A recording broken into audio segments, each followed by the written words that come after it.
Aujourd'hui, je vais vous parler de la procédure de réorganisation judiciaire.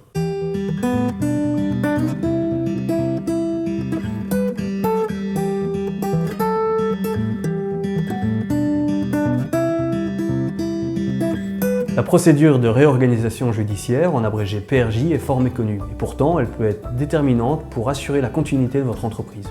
Même lorsque les conditions de la faillite sont réunies, une PRJ peut être ouverte, c'est donc une véritable alternative.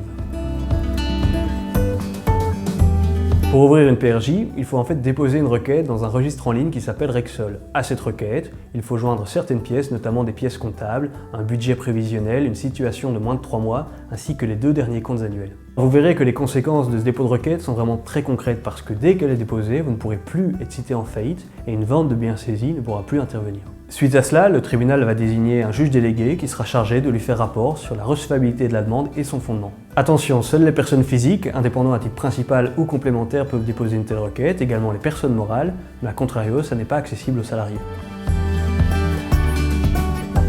Il faudra démontrer au tribunal que la continuité de l'entreprise est effectivement menacée et si c'est le cas, le tribunal ouvrira la PRJ, ce qui entraînera l'octroi d'un sursis de maximum 6 mois. Ce sursis est une véritable bulle d'oxygène parce que pendant sa durée, aucune voie d'exécution ne pourra être poursuivie et aucune saisie pratiquée. Pendant la durée de ce sursis, l'entreprise devra essayer de se réorganiser, à savoir atteindre l'un des 3 objectifs de la PRJ, l'accord amiable, l'accord collectif ou le transfert sous autorité de justice, et ce sont ces 3 objectifs qu'on va vous détailler dans les vidéos qui vont suivre.